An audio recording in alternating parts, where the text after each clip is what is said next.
الحمد لله رب العالمين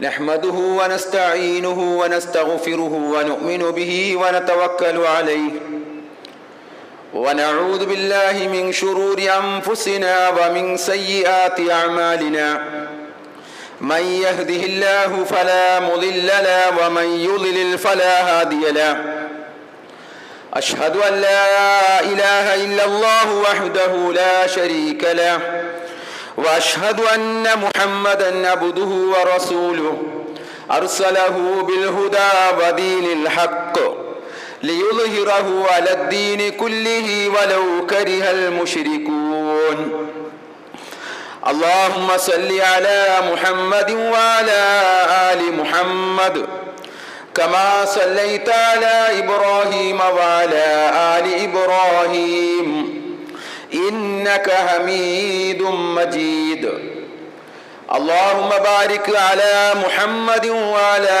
آل محمد كما باركت على إبراهيم وعلى آل إبراهيم إنك حميد مجيد أما بعد فإن خير الحديث كتاب الله وخير الهدي هدي محمد صلى الله عليه وسلم وشر الأمور محدثاتها وكل محدثة بدعة وكل بدعة ضلالة وكل ضلالة في النار أيها الإخوان والأخوات أوصيكم ونفسي أولا بتقوى الله أعوذ بالله السميع العليم من الشيطان الرجيم يا أيها الذين آمنوا اتقوا الله حق تقاته ولا تموتن إلا وأنتم مسلمون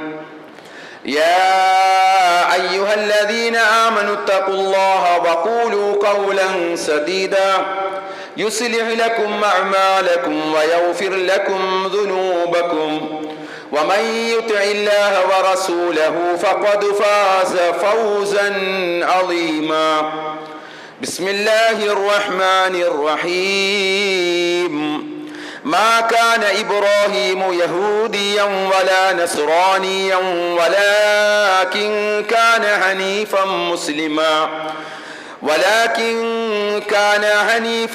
مسلما وما كان من المشركين إن أولى الناس بإبراهيم للذين اتبعوه وهذا النبي والذين آمنوا والله ولي المؤمنين. പ്രിയമുള്ള സഹോദരന്മാരെ, സഹോദരികളെ, വിശ്വാസിനികളെ,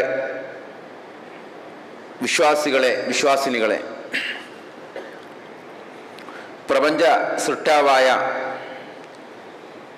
അള്ളാഹുവിൻ്റെ വിധിവിലക്കുകൾ ജീവിതത്തിൽ പാലിച്ചുകൊണ്ട് തഖ്വയുള്ളവരായി മുത്തഖീങ്ങളായി ജീവിക്കണമേ എന്ന് എന്നെയും നിങ്ങളെയും ഈ സന്ദർഭത്തിൽ ഓർമ്മപ്പെടുത്തുകയാണ്, ഉപദേശിക്കുകയാണ്, തഖ്വ കൊണ്ട് വസിയത്ത് ചെയ്യുകയാണ്. അല്ലാഹു സുബ്ഹാനഹു വ തആല നമ്മെ എല്ലാവരെയും അവൻ ഇഷ്ടപ്പെടുന്ന അവൻ്റെ യഥാർത്ഥ സജ്ജനങ്ങളുടെ കൂട്ടത്തിൽ ഉൾപ്പെടുത്തി അനുഗ്രഹിക്കുമാറാവട്ടെ. പരിശുദ്ധമായ ഹജ്ജ് കർമ്മം നിർവഹിച്ച് നമ്മുടെ സഹോദരങ്ങൾ ആത്മനിർവൃതിയോടുകൂടി മക്കയിൽ നിന്നും വിട പറയുന്ന, അല്ലെങ്കിൽ അവരവരുടെ താമസ സ്ഥലത്തേക്ക് തിരിച്ച് പുറപ്പെടാൻ ഉള്ള തയ്യാറെടുപ്പിലാണ്. പലരും പുറപ്പെട്ടു കഴിഞ്ഞു, പലരും അവരവരുടെ വീടുകളിൽ എത്തിച്ചേർന്നു. ഓരോരുത്തരുടെയും ജീവിതത്തിലെ ഏറ്റവും വലിയ ആഗ്രഹവും സ്വപ്നവും സാധിച്ചു കിട്ടിയതിൻ്റെ സന്തോഷത്തിലാണ് ഓരോ ഹാജിമാരും. അല്ലാഹു സുബ്ഹാനഹു വ തആലയുടെ മഹത്തായ അനുഗ്രഹം കൊണ്ട് ഈ വർഷത്തെ ഹജ്ജിൽ വലിയ അനിഷ്ട സംഭവങ്ങളൊന്നും റിപ്പോർട്ട് ചെയ്യപ്പെട്ടില്ല. അതുപോലെ തന്നെ അവിടുത്തെ ഇമാം, മക്കയിലെ ഇമാം പറഞ്ഞത് നമ്മളെല്ലാം കേട്ടതാണ്. അദ്ദേഹത്തിൻ്റെ സേവനത്തിലെ 40 വർഷത്തിനിടയിലെ ഏറ്റവും മനോഹരവും വിജയപ്രദവുമായ ഒരു ഹജ്ജാണ് ഈ വർഷത്തെ ഹജ്ജ് എന്ന് അദ്ദേഹം അഭിപ്രായപ്പെടുകയുണ്ടായി. അതായത് അത്രയും ആളുകൾ അവിടെ വന്നു സുഖമായി ഹജ്ജ് നിർവഹിച്ചു പോരാൻ, സമാധാനത്തോടുകൂടി ശാന്തമായി ഹജ്ജ് നിർവഹിച്ചു പോരാൻ അവർക്കെല്ലാവർക്കും സാധിച്ചു എന്നുള്ളതാണ്. അല്ലാഹു സുബ്ഹാനഹു വ തആല നമ്മുടെ സഹോദരങ്ങളുടെ ഹജ്ജ് അവരിൽ നിന്നും സ്വീകരിക്കുമാറാവട്ടെ. സഹോദരങ്ങളെ, ഈ കഴിഞ്ഞ നാളുകളിൽ വിശ്വാസികളായ നമ്മെ സംബന്ധിച്ചിടത്തോളം വളരെ വലിയ അനുഗ്രഹമാണ് റബ്ബ് നമുക്ക് ഓരോരുത്തർക്കും ചെയ്തു തന്നത്. പുണ്യ കർമ്മങ്ങൾ ധാരാളമായി നിർവഹിക്കുവാനും ഒക്കെ നമുക്ക് അവസരം ലഭിച്ചു.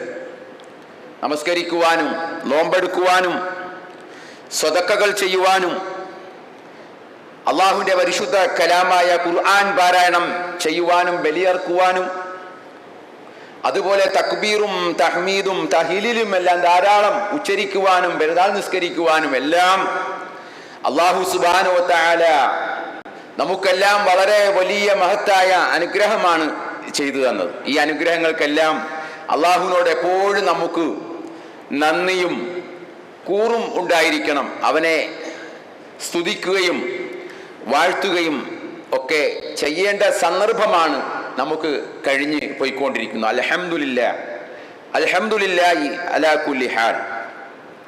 സഹോദരങ്ങളെ, നമ്മുടെ ഈദിൽ അല്ലെങ്കിൽ ഈ കഴിഞ്ഞുപോയ ദിനങ്ങളിലെല്ലാം നമ്മൾ ഓർത്തെടുത്ത, നമ്മൾ അനുസ്മരിച്ച പ്രധാനപ്പെട്ട ഒരു വ്യക്തിത്വമാണ് ഖലീലുല്ലാഹി ഇബ്രാഹിം അലൈഹിസ്സലാത്തു വസ്സലാം.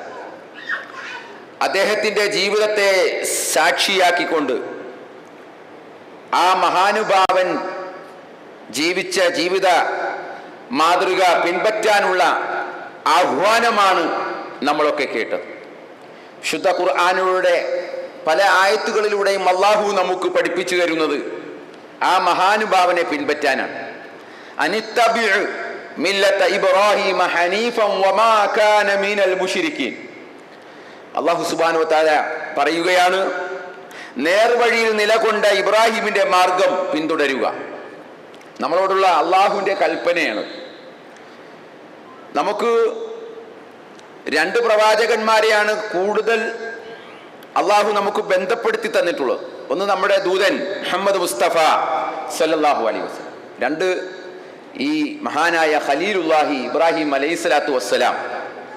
അദ്ദേഹത്തിൻ്റെ മില്ലത്തും നബിയുടെ സുന്നത്തും ഇതാണ് ഖുർആൻ എടുത്തെടുത്ത് നമുക്ക് പഠിപ്പിച്ചു തരുന്നത്. പ്രവാചകന്റെ സുന്നത്തും അതേപോലെ ഇബ്രാഹിം നബി അലൈഹിസ്സലാത്തു വസ്സലാം കാണിച്ചു തന്ന മില്ലത്തും മാർഗവും, അത് രണ്ടും ആണ്. അപ്പോൾ ആ മില്ലത്തിനെ പിൻപറ്റാനുള്ള ആഹ്വാനമാണ് അല്ലാഹു സുബ്ഹാനഹു വ തആല നമുക്ക് നൽകിയിട്ടുള്ളത്. വിശുദ്ധ ഖുർആനിലെ സൂറത്ത് ആൽ ഇംറാൻ 67-68 വചനങ്ങളിൽ അല്ലാഹു പറയുകയാണ്, മാ കാന ഇബ്രാഹീമു യഹൂദിയം വലാ നസ്റാനിയ വലാകിൻ കാന ഹനീഫൻ മുസ്ലിമൻ വമാ കാന മിനൽ മുശ്രിക്കീൻ. അല്ലാഹു പറയുന്നത് മാ കാന ഇബ്രാഹിം ആയിരുന്നില്ല. ആര്? യഹൂദിയം വലാ നസ്റാനി, യഹൂദിയോ നസ്റാനിയോ ആയിരുന്നില്ല. വലാകിൻ കാന ഹനീഫൻ മുസ്ലിമൻ, പക്ഷെ അദ്ദേഹം ഹനീഫും മുസ്ലിമുമായിരുന്നു. നേർക്കുനേരെ ഋജുമനസ്കനായ ശുദ്ധ മനസ്കനും അതേപോലെ തന്നെ അള്ളാഹുവിന് കീഴൊതുങ്ങുന്ന ആളുമായിരുന്നു, മുസ്ലിമായിരുന്നു. വമാ കാന മിനൽ മുശ്രിക്കീൻ, അദ്ദേഹം മുശ്രിക്കീങ്ങളിൽപ്പെട്ട ബഹുദൈവ വിശ്വാസികളിൽപ്പെട്ട ആളല്ലായിരുന്നു എന്ന് അള്ളാഹു എടുത്തു പറയുക. ഇതിപ്പോൾ എപ്പോഴും ഇബ്രാഹിം നബിയെ പറയുമ്പോൾ അള്ളാഹു ഈ ഹനീഫും മുസ്ലിമും പിന്നെ പറയുന്നത് വമാക്കാന മിനൽ മുശ്രിക്കീൻ, അദ്ദേഹം ബഹുദൈവ വിശ്വാസികൾപ്പെട്ട. അതുകൊണ്ട് തന്നെ ഇത് ജൂത പാരമ്പര്യം അല്ല, അതേപോലെ തന്നെ നസ്രാനി പാരമ്പര്യവുമല്ല, ശുദ്ധമായ ഏകത്വം ഉൾഘോഷിച്ച അത് ഉയർത്തിപ്പിടിച്ച ഒരു മഹാനായിരുന്നു എന്ന് അള്ളാഹു സുബ്ഹാനഹു വ തആല നമുക്ക് ഇബ്രാഹിം നബി അലൈഹി സ്വലാത്തു വസ്സലാമയെ പരിചയപ്പെടുത്തി തരികയാണ്. എന്ന് പറഞ്ഞാൽ അത്ര മാത്രം ഇബ്രാഹിം നബിയുമായിട്ട് നമുക്ക് അടുപ്പമുണ്ട് എന്ന് അള്ളാഹു സൂചിപ്പിക്കും. നമുക്കാണ് അടുപ്പം. ഇബ്രാഹിം നബിയും അലൈഹി സ്വലാത്തു വസ്സലാമയുമായിട്ട് ഏറ്റവും കൂടുതൽ അടുപ്പം ആർക്കാണ് എന്ന് ചോദിച്ചാൽ എല്ലാവരും ഇബ്രാഹിം നബി പാരമ്പര്യം അവകാശപ്പെടുന്നുണ്ട്. അവര് ഇബ്രാഹിം നബി തങ്ങളുടേതാണെന്ന് എല്ലാവരും പറയുന്നുണ്ട്. ഞങ്ങളുടെ ആളാണ് ഇബ്രാഹിം നബി എന്ന് പറയുന്നുണ്ട്. അത് അള്ളാഹു നിഷേധിക്കുകയാണ്, അള്ളാഹു അത് തള്ളിപ്പറയുകയാണ്. അദ്ദേഹം ഒരു യഥാർത്ഥ വിശ്വാസി എങ്ങനെയുള്ള നേർക്കുനേരെ ഋജുമനസ്കനായ ശുദ്ധ മനസ്ഥിതിയുള്ള ഒരു ഏക ദൈവ വിശ്വാസിയായിരുന്നു എന്നാണ് പറയുന്നത്. എന്നിട്ട് അള്ളാഹു പറയാണ്, പിന്നെ ആർക്കാണ് ഇബ്രാഹിം നബിയുമായിട്ട് ഏറ്റവും കൂടുതൽ കടപ്പാട് ബന്ധം? ഇന്ന ഔലന്നാസി ബിഇബ്രാഹീമ ലല്ലദീന തബഊഹു വഹാദൻ നബിയ്യു വല്ലദീന ആമനു വല്ലാഹു വലിയുൽ മുഅ്മിനീൻ. ഇന്ന ഔലന്നാസ് ബി ഇബ്രാഹിം, ഇബ്രാഹിം നബിയുമായിട്ട് മനുഷ്യരുടെ കൂട്ടത്തിൽ ഏറ്റവും അടുത്തവർ, മൗല ആയവർ, ഏറ്റവും അടുത്ത മിത്രങ്ങൾ, ഏറ്റവും അടുത്ത ബന്ധപ്പെട്ട ആൾവർ എന്ന് പറയുന്നത് ആരാണ്? ലല്ലദീന തബഊഹു, അദ്ദേഹത്തിനെ പിൻപറ്റിയവരാണ്, അദ്ദേഹത്തെ പിന്തുടർന്നവരും. വഹാദൻ നബിയു, ഈ നബിയുമാണ്. ഏത് നബി? മുഹമ്മദ് മുസ്തഫ സല്ലല്ലാഹു അലൈഹി വസല്ലം. അതേപോലെ വല്ലദീന ആമനു, അദ്ദേഹത്തിൽ വിശ്വസിച്ചവരുമാണ്. ഇബ്രാഹിം നബിയും ആയിട്ട് ഏറ്റവും കൂടുതൽ ബന്ധപ്പെട്ടവർ, ഏറ്റവും കൂടുതൽ ബന്ധപ്പെട്ട വല്ലാഹു വലിയുൽ മുഅ്മിനീൻ, അള്ളാഹു മുഅ്മിനീങ്ങളുടെ രക്ഷാധികാരിയാണ്. അള്ളാഹു ആരുടെ രക്ഷാധികാരിയാണ്? മുഅ്മിനീങ്ങളുടെ രക്ഷാധികാരിയാണ്. അപ്പോ ഏറ്റവും അടുത്ത ആളുകൾ നമ്മളാണ് എന്ന് മനസ്സിലാക്കി ആ ബന്ധം നമുക്ക് എപ്പോഴും നിലനിർത്താൻ, തുടർന്നു പോരാൻ നമുക്ക് സാധിക്കണം. അത് ഒരു പെരുന്നാൾ കൊണ്ട് മടക്കി വെച്ചു പോകരുത്, മടക്കി പൂട്ടരുത്. ഇബ്രാഹിം നബിയുമായിട്ടുള്ള ബന്ധം അത് ഒരു പെരുന്നാൾ കൊണ്ട് അവസാനിപ്പിക്കാനുള്ളതല്ല, മറിച്ച് നമ്മുടെ ജീവിതത്തിൽ എപ്പോഴും ഉണ്ടാവേണ്ടതാണ്. നോക്കുക, ഇബ്രാഹിം നബി അലൈഹി സ്വലാത്തു വസ്സലാം പഠിപ്പിച്ച ഒരുപാട് മില്ലത്തുകൾ നമ്മുടെ ശരീഅത്തിലുണ്ട്. നമ്മൾ അനുഷ്ഠിച്ചു പോരുന്ന ശരീഅത്ത് നിയമങ്ങളുണ്ടല്ലോ, ഒരുപാട് നിയമങ്ങളുണ്ട്, മതവിധികൾ, ശരീഅത്ത് നിയമങ്ങൾ. അതിലെല്ലാം ഇബ്രാഹിം നബി അലൈഹി സ്വലാത്തു വസ്സലാമയുടേതായ കുറെ കാര്യങ്ങളുണ്ട്. അതിൽപ്പെട്ടതാണ് കഅബ പരിപാലിക്കുക എന്നുള്ളത്, അല്ലെ? കഅബ പരിപാലിക്കുക എന്നുള്ളത് ഇബ്രാഹിം നബിയുടെ മില്ലത്തിൽപ്പെട്ടതാണ്. അതേപോലെ ബലിയർക്കുക, അതൊക്കെ ഇബ്രാഹിം നബി പഠിപ്പിച്ചു തന്നതാണ്. ഹജ്ജിന്റെ കർമ്മങ്ങൾ ഇബ്രാഹിം നബി അലൈഹി സ്വലാത്തു വസ്സലാം പഠിപ്പിച്ചു തന്നതാണ്. അങ്ങനെ തുടങ്ങി വായ കഴുകുക, പല്ല് തേക്കുക, കക്ഷരോമങ്ങളും ഗുഹ്യരോമങ്ങളും നീക്കം ചെയ്യുക, നഖം മുറിക്കുക, ചേലാകർമ്മം ചെയ്യുക, സുന്നത്ത് കർമ്മവേ, അതൊക്കെ എവിടെ നിന്ന് വന്നതാണ്? ഇബ്രാഹിം ഈ മില്ലത്തിൽ നിന്ന് നമുക്ക് ലഭിച്ചതാണ്. അപ്പൊ ഇതൊക്കെ ഇബ്രാഹിം നബിയുമായിട്ട്, അതാണ് പിന്നെ വൈദിബ്തല ഇബ്രാഹിം റബ്ബുഹു ബി കലിമാത്തിൻ ഫഅതമ്മഹുന്ന, ചില കലിമകളാൽ, ചില വചനങ്ങളാൽ അള്ളാഹു ഇബ്രാഹിം നബിയെ പരീക്ഷിച്ചു എന്ന് പറഞ്ഞപ്പോൾ പണ്ഡിതന്മാർ അഭിപ്രായപ്പെട്ടത് ഈ വക ഇബ്രാഹിം നബിയുടെ കുറെ കാര്യങ്ങൾ, അതെല്ലാം അദ്ദേഹം നടപ്പിലാക്കിയ കാര്യങ്ങൾ, നടപ്പിൽ വരുത്തിയ കാര്യങ്ങൾ, ആ കാര്യങ്ങളാണ് എന്ന് പണ്ഡിതന്മാർ ആ ആയത്തിനെ വിശദീകരിച്ചുകൊണ്ട് അഭിപ്രായപ്പെടുകയുണ്ടായി. അപ്പോൾ ഒരുപാട് കാര്യങ്ങൾ.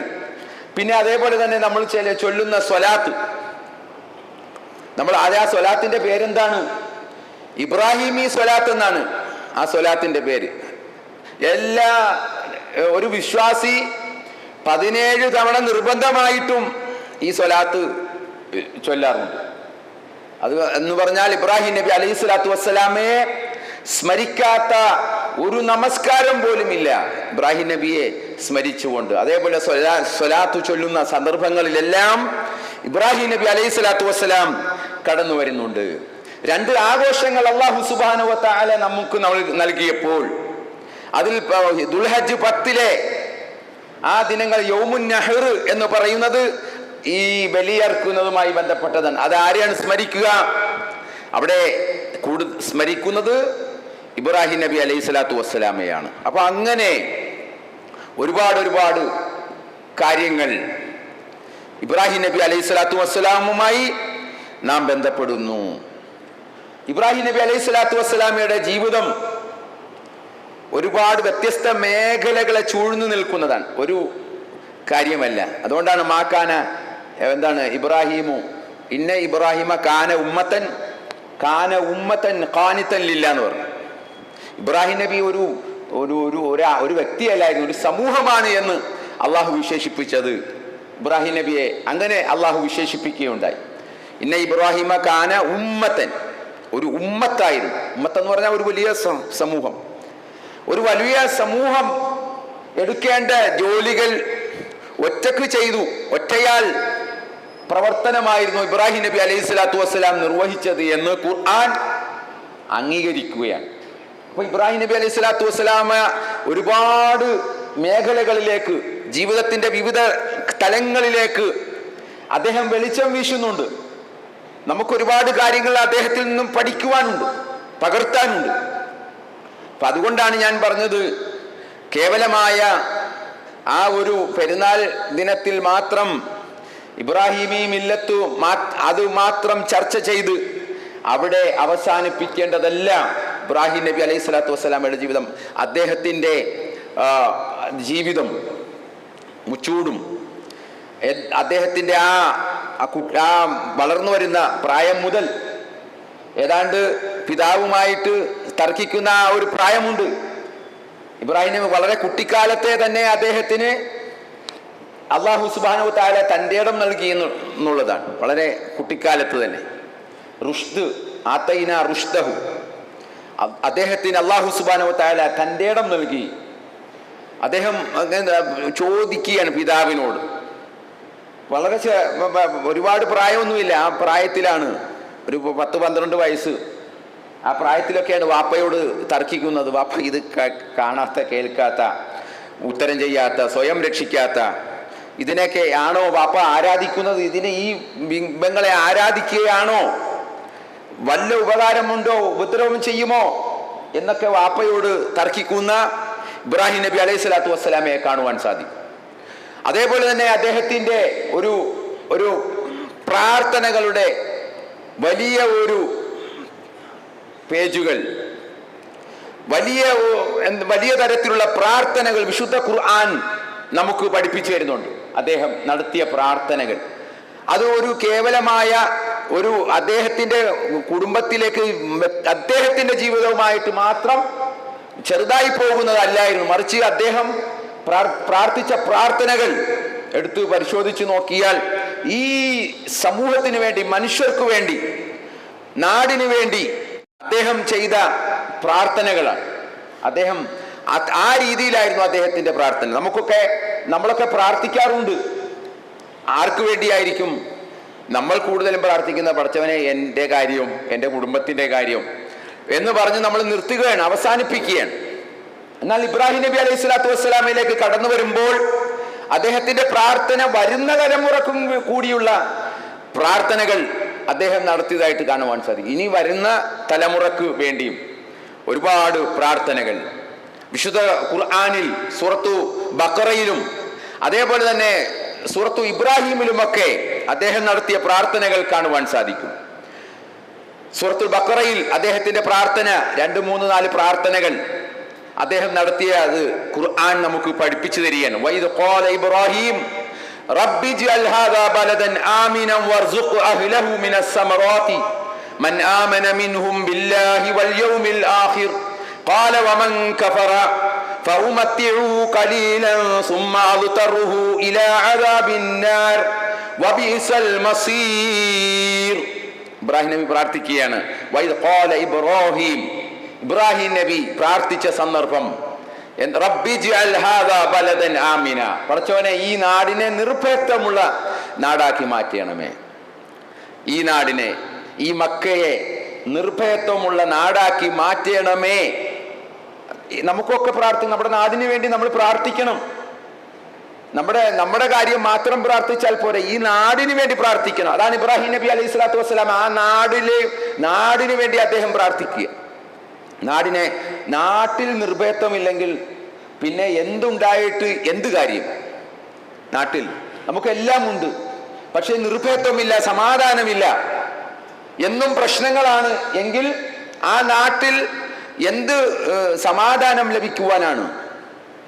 നമുക്ക് കുറെ കാര്യങ്ങളുണ്ട്, ഭൗതികപരമായിട്ട് കുറെ സൗകര്യങ്ങൾ ഒക്കെ നമുക്ക് ഉണ്ട്, പക്ഷെ സമാധാനമില്ലെങ്കിലോ? അവിടെ എന്നും കലാപവും അതേപോലെ തന്നെയുള്ള പ്രശ്നങ്ങളും ഒക്കെ ആണ് എങ്കിൽ ആ നാട്ടിൽ നമുക്ക് സ്വസ്ഥത എന്ന് പറയാൻ പറ്റുമോ? സമാധാനം ഉണ്ടാകുമോ? അപ്പൊ അതുകൊണ്ട് തന്നെ നമ്മൾ പ്രാർത്ഥിക്കണം റബ്ബിനോട്, ഈ നാടിന് വേണ്ടി, നമ്മുടെ നാടിന് വേണ്ടി നമ്മൾ പ്രാർത്ഥിക്കണം. അതാണ് ഇബ്രാഹിം നബി അലൈഹി സ്വലാത്തു വസ്സലാം പ്രാർത്ഥിക്കുന്നത്. റബ്ബി ജ്അൽ ഹാദാ ബലദൻ ആമിന, ഈ നാടിനെ നീ നിർഭയത്വമുള്ള നാടാക്കി മാറ്റണേ. വർസുഖ് അഹ്ലഹു മിനസ് സമറാത്തി മൻ ആമന മിൻഹും ബില്ലാഹി വൽ യൗമിൽ ആഖിർ. ഇബ്രാഹിം നബി അലൈഹി സ്വലാത്തു വസ്സലാം അവിടെ പ്രാർത്ഥിക്കുന്ന ഒരു പ്രാർത്ഥന, മൻ ആമന ബില്ലാഹി വൽ യൗമിൽ ആഖിർ, മൻ ആമന മിൻഹും ബില്ലാഹി വൽ യൗമിൽ ആഖിർ. അല്ലാഹുവിലും അന്ത്യദിനത്തിലും വിശ്വസിച്ച ആളുകൾക്ക് നീ റിസ്ക് നൽകണേ. അത് ആ വിശ്വാസികളോടുള്ള കൂറുകൊണ്ടായിരിക്കാം ആ പ്രാർത്ഥന അങ്ങനെ എടുത്തു പ്രാർത്ഥിച്ചത്. വിശ്വാസികൾക്ക് നീ റിസ്ക് നൽകണേ, ഫലം നൽകണേ എന്ന് പ്രാർത്ഥിച്ചത്. അപ്പോൾ അള്ളാഹു എന്ത് പറഞ്ഞു? ഖാല വമൻ കഫറ, വിശ്വാസികൾക്ക് മാത്രമല്ല അവിശ്വാസികൾക്കും നാം കൊടുക്കുന്നതാണ് എന്ന് പറഞ്ഞാൽ അള്ളാഹുവിന്റെ കാരുണ്യം. അവൻ പരമകാരുണികനാണ്, റഹ്മാനാണ്. അതുകൊണ്ട് തന്നെ എല്ലാവർക്കും അവൻ എന്ത് ചെയ്യും?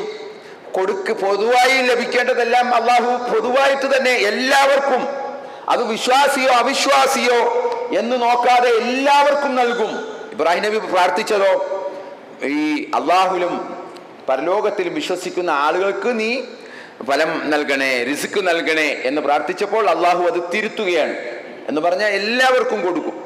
ഇബ്രാഹിം നബി അലൈഹി സ്വലാത്തു വസ്സലാം അദ്ദേഹത്തിന്റെ പ്രാർത്ഥന നമ്മൾ എന്ത് ചെയ്യേണ്ട, ചുരുക്കിക്കളയേണ്ട.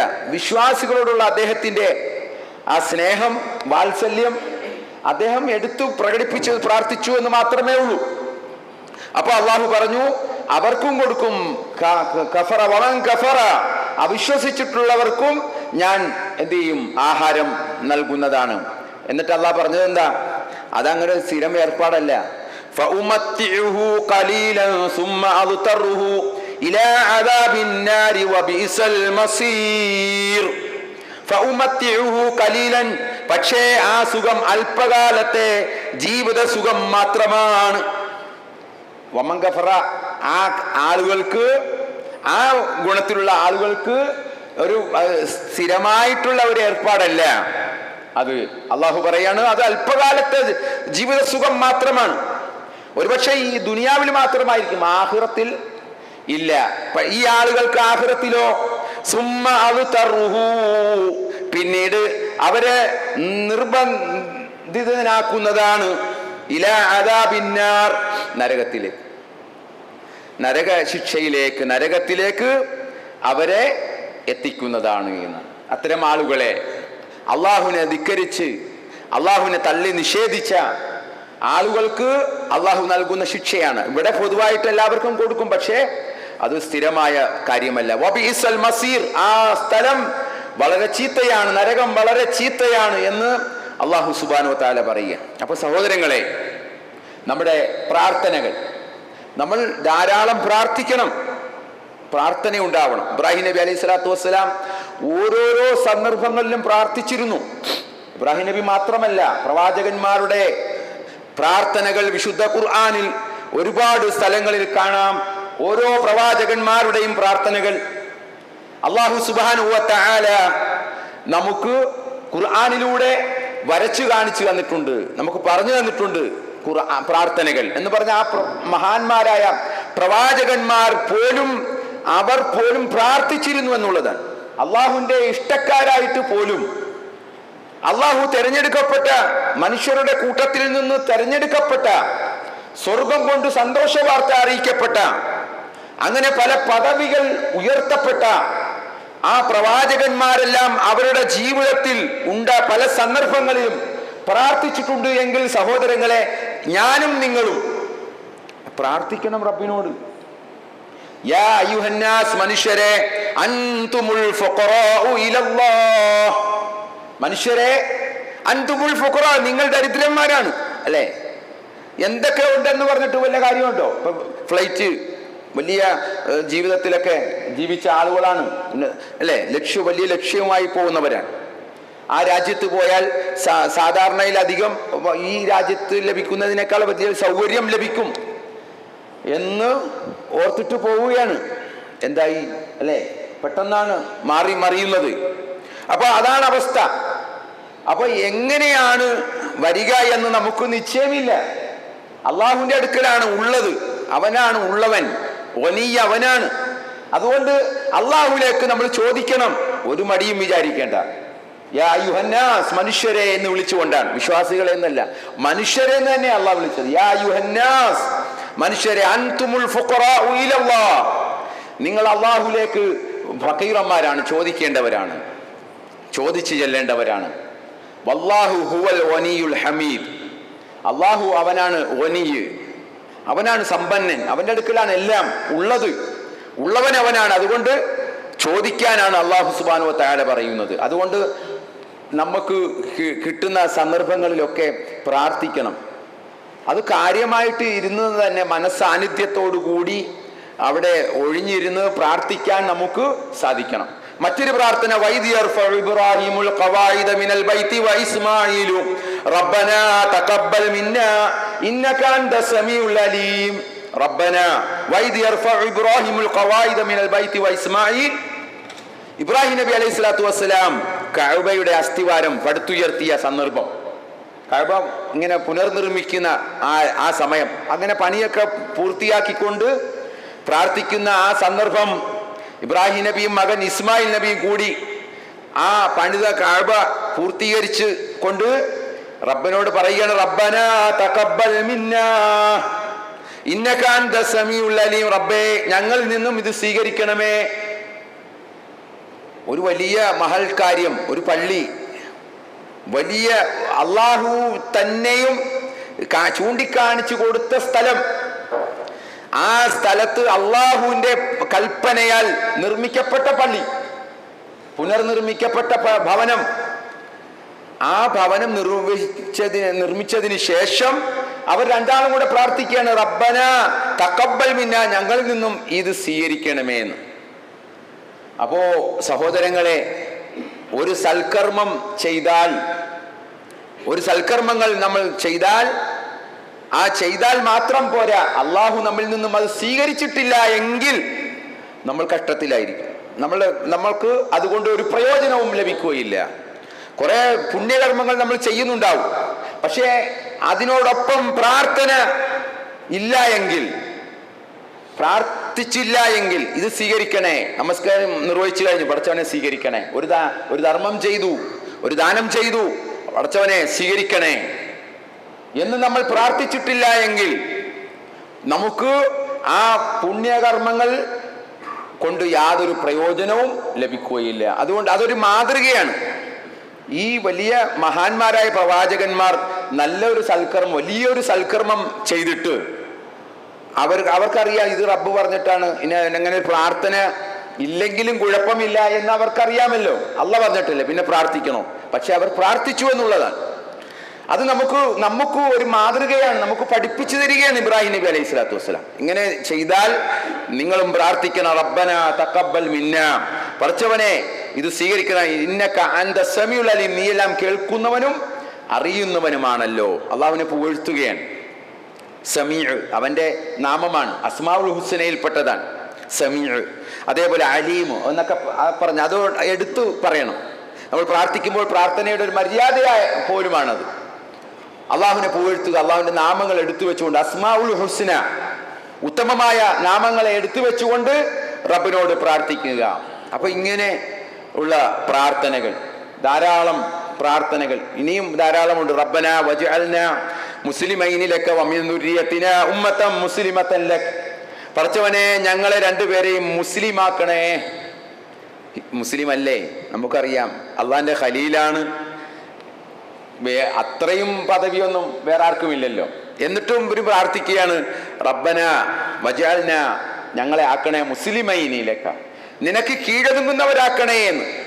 നമ്മളൊക്കെ ഇബ്രാഹിം എന്നൊക്കെ പേരുള്ളവരുണ്ടാവും, ഇസ്മായിൽ എന്ന് പേരിട്ടിട്ടുള്ളവരുണ്ടാവും, അങ്ങനെ പല നല്ല നല്ല പേരുകൾ ഇട്ടിട്ടുണ്ടാവും. അതുകൊണ്ട് ഞാൻ മുസ്ലിമായി എന്ന് ധരിച്ചാണ് നമ്മൾ മുന്നോട്ട് പോകുന്നത്. ഞാൻ മുസ്ലിങ്ങളാണ്. എവിടെ പിന്നെ ജാതി എഴുതുന്ന സ്ഥലത്ത് ചോദിക്കും, മതം ചോദിക്കുമ്പോൾ പിന്നെ ഇസ്ലാം പേര് ഇന്നത് എന്നൊക്കെ പറയുമായിരിക്കും. പക്ഷേ അള്ളാഹുവിന്റെ അടുക്കൽ നമുക്ക് മുസ്ലിം എന്ന് പറയാൻ സാധിക്കുന്നുണ്ടോ? നമ്മൾ പരിശോധിക്കേണ്ടതാണ്. ഇവിടെ ഇബ്രാഹിം നബി അലൈഹി സ്വലാത്തു വസ്സലാം പ്രാർത്ഥിക്കുകയാണ്, റബ്ബന വജ്അൽനാ മുസ്ലിമൈനി ലക, പടച്ചവനെ ഞങ്ങളെ രണ്ടാളുകളെയും നിനക്ക് കീഴൊതുങ്ങുന്നവരാക്കണേ. മുസ്ലിം എന്ന് പറഞ്ഞാൽ കീഴൊതുങ്ങുന്നവൻ എന്നർത്ഥം. ഞങ്ങളെ കീഴൊതുങ്ങുന്നവരാക്കണേ. വമിൻ ദുർരിയതിനാ, ഞങ്ങളുടെ സന്തതികളെയും ഉമ്മത്തൻ മുസ്ലിമത്തൻ ലക, നിനക്ക് കീഴ്പ്പെടുന്ന ഒരു സമൂഹമാക്കി മാറ്റണേ ഞങ്ങളെ സമൂഹങ്ങളെ. ഇബ്രാഹിം നബിയുടെ ആ പ്രാർത്ഥന ദീർഘമായ എന്താണ്, പിന്നീട് വരുന്ന സമൂഹത്തിന് വേണ്ടി പോലും നമുക്ക് വേണ്ടിയും ഇബ്രാഹിം നബി പ്രാർത്ഥിച്ചതാ. നമുക്കൊക്കെ വേണ്ടി ഇബ്രാഹിം നബി ഇവിടെ പ്രാർത്ഥിക്കുകയാണ്, ഉമ്മത്ത മുസ്ലിമത്തൻ ലക, നിനക്ക് കീഴൊതുങ്ങുന്ന ഒരു ഉമ്മത്തിനെ പടച്ചവനെ നീ ഉണ്ടാക്കണേ എന്ന് ഇബ്രാഹിം നബി അലൈഹി സ്വലാത്തു വസ്സലാം പ്രാർത്ഥിക്കുകയാണ്. അപ്പൊ അതുകൊണ്ട് സഹോദരങ്ങളെ, ഈ പ്രാർത്ഥന എന്ന് പറയുന്നത്, ഇബ്രാഹിം നബി നടത്തിയിട്ടുള്ള പ്രാർത്ഥനകൾ നിങ്ങൾ സമയം പോലെ അത് എടുത്ത് ഒന്ന് വീട്ടിലൊക്കെ ഇരുന്ന് ഒന്ന് പഠിക്കണം. ആർക്കൊക്കെ വേണ്ടി? മക്കൾക്ക് വേണ്ടിയും കുടുംബത്തിന് വേണ്ടിയും സമൂഹത്തിന് വേണ്ടിയും. അതേപോലെ പരലോകത്ത് റബ്ബന ലാ തുഖ്സിനി യൗമ യുബ്അസൂൻ, പടച്ചവനെ അന്ത്യനാളിൽ പരലോക നാളിൽ നീ എന്നെ നിന്ദിക്കുന്ന വിഭാഗത്തിൽപ്പെടുത്തല്ലേ, എന്നെ അപമാനിക്കരുതേ എന്നൊക്കെ ഇബ്രാഹിം നബി പ്രാർത്ഥിക്കുന്നുണ്ട്. അങ്ങനെ പിന്നെ അതേപോലെ തന്നെ പിശാജിന്റെ ഉപദ്രവത്തിൽ നിന്ന് രക്ഷപ്പെടുത്തണേ. അതേപോലെ വാപ്പയ്ക്കും ഉമ്മയ്ക്കും വേണ്ടിയൊക്കെ ഇബ്രാഹിം നബി പ്രാർത്ഥിക്കുന്നുണ്ട്. വാപ്പയ്ക്കും വേണ്ടി, ഉമ്മയ്ക്കും വാപ്പയ്ക്കും ഒക്കെ വേണ്ടി, മാതാപിതാക്കൾക്ക് വേണ്ടി ഇബ്രാഹിം നബിയുടെ പ്രാർത്ഥന. പക്ഷേ മുശ്രിക്കുകൾക്ക് വേണ്ടി പ്രാർത്ഥിക്കാൻ പാടില്ല എന്ന കൽപ്പന വന്നപ്പോൾ ഇബ്രാഹിം നബി അലൈഹി സ്വലാം ആ പ്രാർത്ഥന ഉപേക്ഷിച്ചു എന്നുള്ളതാണ്. അതിനകത്ത് നമുക്ക് മാതൃകയില്ല എന്ന് അള്ളാഹു പ്രത്യേകം പറയുന്നുണ്ട്. ഇബ്രാഹിം നബിയിൽ നിങ്ങൾക്ക് മാതൃകയുണ്ട് എന്ന് അള്ളാഹു പറഞ്ഞു, പക്ഷെ ഈ കാര്യത്തിൽ നിങ്ങൾക്ക് മാതൃകയില്ല എന്ന് അള്ളാഹു സുബ്ഹാനഹു വ തആല പറയുന്നുണ്ട്. ഏത്?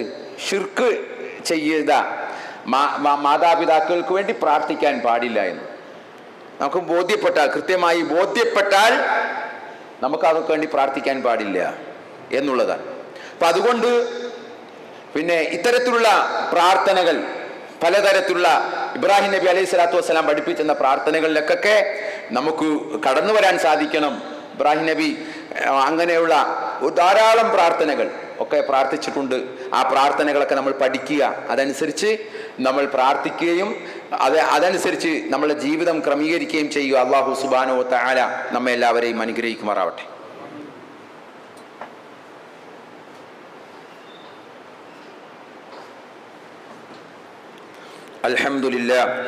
അൽഹംദുലില്ലാഹി റബ്ബിൽ ആലമീൻ والعاقبة للمتقين وصلى الله على نبي المرسلين وعلى آله وأصحابه أجمعين أما بعد اتقوا الله عباد الله أوصيكم ثانيا بتقوى الله. പ്രിയമുള്ള സഹോദരങ്ങളെ, ഒരിക്കൽ കൂടി അള്ളാഹുവിൻ്റെ വിധിവിലക്കുകൾ അനുസരിച്ച് ജീവിക്കണമേ എന്ന് എന്നെയും നിങ്ങളെയും ഉപദേശിക്കുകയാണ്. അള്ളാഹു സുബ്ഹാനഹു വ തആല നമ്മെ എല്ലാവരെയും അനുഗ്രഹിക്കുമാറാവട്ടെ. വലിയ ഒരു അപകടത്തിൻ്റെ ഞെട്ടലിലാണ് രാജ്യവും ലോകവും ഒക്കെ ഉള്ളത്. നമ്മൾ പറഞ്ഞതുപോലെ പിന്നെ അഹമ്മദാബാദിൽ നിന്നും 242 യാത്രക്കാരുമായി പുറപ്പെട്ട വിമാനമാണ് സെക്കൻഡുകൾക്കകം, മിനിറ്റുകൾക്കകം അവിടെ തകർന്ന് തരിപ്പണമായി വീണത്. ഒരുപാട് ആളുകൾ അതുപോലെ തന്നെ ആ വിമാനം വീണ ഹോസ്റ്റലിൻ്റെ കുട്ടികൾ താമസിക്കുന്ന ഹോസ്റ്റലിൻ്റെ മുകളിലേക്കാണ് വിമാനം വീണത്. അവിടെയും കുറേ കുട്ടികളൊക്കെ മരണപ്പെട്ടു പോയി. അപ്പോൾ കുറേ മരണങ്ങളൊക്കെ നമ്മളിങ്ങനെ സ്ഥിരം കേൾക്കുന്നവരാണ്. അപ്പോൾ ഇതിനകത്ത് നിന്ന് നമുക്ക് പഠിക്കേണ്ട പാഠം എന്ന് പറയുന്നത് മരണം തന്നെയാണ്. മരണത്തെക്കുറിച്ച് നമ്മൾ എപ്പോഴും ഓർക്കണം. ഇപ്പം നമ്മൾ കുട്ടികളോട് പറയും, കുട്ടികളെ പിന്നെ എവിടെയും കളിക്കാൻ പോകരുത്, വീട്ടിൽ ഇരുന്നോളൂ എന്നൊക്കെ പറയും. വീട്ടിൽ ഇരുന്ന കുട്ടികളുടെ മുകളിലേക്കാണ് വന്നത്. എന്തു പറയാൻ സാധിക്കും? മാതാപിതാക്കൾ വിഷമത്തിൽ പറയും, മോനെ അങ്ങോട്ട് പോകരുത്, ഇവിടെ പോകരുത്, പഠിക്കുന്ന സ്ഥലത്തൊക്കെ കറങ്ങാൻ പോകരുതെന്നൊക്കെ പറയും. കുട്ടികൾ കറങ്ങാൻ പോയില്ല, അവിടെ ഇരുന്ന്. അപ്പം മരണം വരുന്നത് എങ്ങനെയാണ് എന്ന് നമുക്ക് പറയാൻ സാധിക്കുകയില്ല. മരണം എപ്പോഴും കടന്നു വരാം, ഏതു വഴിയിലൂടെയും കടന്നു വരാം. അങ്ങനെയാണ് അല്ലാഹു സുബ്ഹാനഹു വ തആല. ഒരാൾക്കും അറിയുകയില്ല. ഇപ്പോൾ പിന്നെ വീട്ടിൽ നിന്ന് ഒരു മലയാളി പെൺകുട്ടിയും ഒക്കെ ഉണ്ട്, മക്കളൊക്കെ കല്യാണം കഴിഞ്ഞ് മക്കളൊക്കെ ഉള്ള ഒരു കുട്ടിയുമുണ്ട്, ഒരു സ്ത്രീയുണ്ട്. അപ്പോൾ അവരൊക്കെ പിന്നെ അവരുടെ ലക്ഷ്യം അവർ പിന്നെ ജോലി ലീവ് കുറേ എടുത്തിട്ട് പോയതാണ്. കുറച്ചും കൂടെ ലീവ് നീട്ടി ചോദിച്ചിട്ട് അത് എഴുതി വെച്ചിട്ട് പോയതാണ്. പിന്നെ ഇനി തിരിച്ചു വരുമ്പോൾ അടുത്ത പുതിയ പുരയിലേക്ക് താമസം മാറ്റണം. ഇതൊക്കെയാണ് അവരുടെ സ്വപ്നമായിട്ടൊക്കെ ഉണ്ടായത്. അപ്പം അതെല്ലാം ഒരു നിമിഷം കൊണ്ട് ഇല്ലാതായി എന്നുള്ളത്. അത്രയേ ഉള്ളൂ മനുഷ്യൻ്റെ കാര്യം. നമ്മൾ എന്തൊക്കെയാണ് ആരൊക്കെയാണെന്നൊക്കെ പറഞ്ഞിട്ടും ഒരു കാര്യവുമില്ല. നമ്മളുടെ നടപ്പും പത്രാസും പിന്നെ ജീവിതവും ഒക്കെ കണ്ടാൽ നമ്മളൊക്കെ കഴിയും വേറെ ആരുമില്ല എന്നാണ്. പക്ഷെ ഇതൊക്കെ നമുക്കൊരു പാഠമാവണം. ഇതൊക്കെ നമുക്ക് ഒരു പാഠമായിട്ട് മാറണം. ഏതു സമയവും ആ വിളി നമ്മെ തേടി എത്തിയേക്കാം. മരണം നമ്മുടെ ചെരുപ്പിന്റെ വാറിനേക്കാൾ അടുത്താണ് എന്ന് നമ്മളൊക്കെ മനസ്സിലാക്കണം. അപ്പോൾ അതിൻ്റെ എപ്പോഴാണ് മരണം, ഏത് സമയത്താണ് എന്ന് നമുക്കാർക്കും നിശ്ചയമില്ല. എനിക്ക് സമയമുണ്ടല്ലോ, എനിക്ക് ഇനിയും ഒരുപാട് വർഷങ്ങൾ നീണ്ടു നിവർന്ന് ഉണ്ടല്ലോ എന്നൊക്കെ ആരും ധരിക്കേണ്ടതില്ല. ഒരുപാട് ചെറുപ്പക്കാരൊക്കെ ആ വിമാനത്തിൽ അത്ഭുതകരമായിട്ടൊരു രക്ഷപ്പെടലും നമ്മൾ കണ്ടു. അത്ഭുതകരമായ ഒരു രക്ഷപ്പെടൽ. 242 പേരിൽ 41 പേരും മരിച്ചു, ഒരാൾ രക്ഷപ്പെട്ടതും നമ്മൾ കണ്ടു. അള്ളാഹു കൊടുത്ത ആ ജീവിതം കൊടുക്കുകയാണ്. അപ്പോൾ എങ്ങനെയാണ്? ഇതിനു മുമ്പ് ഇതേപോലെ ഒരു ഫ്ലൈറ്റ് അപകടം, ഒരു സമുദ്രത്തിൽ വന്ന് വീണിട്ട് ഒരു കൊച്ചുകുട്ടി, ബാക്കി എല്ലാവരും മരിച്ചു, ഒരു കൊച്ചുകുട്ടി ആ അപകടത്തിൽ നിന്നും രക്ഷപ്പെടുത്തി. ഇതൊക്കെ അള്ളാഹു നമുക്ക് ഇട്ട് തരികയാണ്, മനസ്സിലാക്കി ബോധ്യപ്പെടുത്തി തരികയാണ്. എന്താണ് അള്ളാഹു തീരുമാനിക്കുകയാണ്, നിശ്ചയിക്കുകയാണ്, അവൻ്റെ തീരുമാനമാണ്. അപ്പോൾ അത് എന്തൊക്കെ പറഞ്ഞാലും നമ്മൾ സൃഷ്ടികളാണ്, മനുഷ്യരാണ്. അള്ളാഹുവിൻ്റെ അത് നമ്മൾ അംഗീകരിച്ചേ മതിയാകൂ. അതുകൊണ്ട് എന്ത് ചെയ്യുക, ഇതൊക്കെ മനസ്സിലാക്കുക. നമുക്ക് നാളെ ഉണ്ടോ, നാളെ നമ്മൾ ഉണ്ടോ ഇല്ലേ, നമുക്ക് നിശ്ചയമില്ല. അതുകൊണ്ട് ലഭിച്ച സമയം, നമ്മുടെ മുന്നിൽ കിട്ടിയ സമയങ്ങളൊക്കെ നമുക്ക് എന്ത് ചെയ്യുക, നമ്മുടെ ആഖിറത്തിനു വേണ്ടി, പരലോകത്തിനു വേണ്ടി നമ്മൾ പിന്നെ സ്വരൂപിക്കുക, സമ്പാദിക്കുക. അതൊക്കെയാണ് നമ്മൾക്ക് ചെയ്യേണ്ടത്. മരണം എല്ലാവർക്കും ഉള്ളതാണ്, എല്ലാവർക്കും. കുല്ലു നഫ്സിൻ ദായിഖത്തുൽ മൗത്ത്, അല്ലെങ്കിൽ കുല്ലു മൻ അലൈഹ ഫാൻ എന്നൊക്കെ അല്ലാഹു സുബ്ഹാനഹു വ തആല നമുക്ക് പഠിപ്പിച്ചു തരികയാണ്. അപ്പം അതുകൊണ്ട് ആ മരണത്തെ ഓർത്തുകൊണ്ട് നമ്മൾ ജീവിക്കുക, അതനുസരിച്ച് അമലുകൾ പ്രവർത്തിക്കുക. നാളെ പരലോകത്ത് അതുമാത്രമാണ് നമുക്ക് ഉള്ളത് എന്ന് നമ്മൾ മനസ്സിലാക്കുക. അല്ലാഹു സുബ്ഹാനഹു വ തആല നമ്മെ എല്ലാവരെയും അനുഗ്രഹിക്കുമാറാവട്ടെ. മരണപ്പെട്ടു പോയ അത്തരം അപകടങ്ങളിൽ നിന്നൊക്കെ മരണപ്പെട്ടു പോയ ആളുകൾക്ക് അല്ലാഹു അവൻ്റെ മഗ്ഫിറത്ത്, പാപമോചനം നൽകുമാറാവട്ടെ. അവൻ്റെ കാരുണ്യം കൊണ്ട് എന്ത് ചെയ്യുക, അല്ലാഹു സുബ്ഹാനഹു വ തആല അവർക്ക് പുറത്തു കൊടുക്കട്ടെ. അതേപോലെ തന്നെ അവരുടെ കുടുംബങ്ങൾക്ക് നഷ്ടങ്ങൾ, വലിയ വലിയ നഷ്ടങ്ങളാണ് ഉണ്ടായിട്ടുള്ളത്. അത് സഹിക്കാനും ക്ഷമിക്കുവാനുമുള്ള കഴിവ് അല്ലാഹു സുബ്ഹാനഹു വ തആല ആ കുടുംബങ്ങൾക്ക് അല്ലാഹു നൽകുമാറാവട്ടെ. നമ്മെയും അല്ലാഹു സുബ്ഹാനഹു വ തആല ഈമാനോടുകൂടി മരിപ്പിക്കട്ടെ. ലാ ഇലാഹ ഇല്ലല്ലാഹ് എന്ന കലിമ ഉച്ചരിച്ചുകൊണ്ട് എപ്പോൾ മരിച്ചാലും ഏതു സമയം മരിച്ചാലും ഈമാനോടുകൂടി മരിക്കാൻ, ലാ ഇലാഹ ഇല്ലല്ലാഹ് എന്ന അവൻ്റെ പരിശുദ്ധമായ കലിമ ചൊല്ലി മരിക്കാനുള്ള തൗഫീഖ് അല്ലാഹു നമുക്കെല്ലാവർക്കും പ്രദാനം ചെയ്യുമാറാവട്ടെ.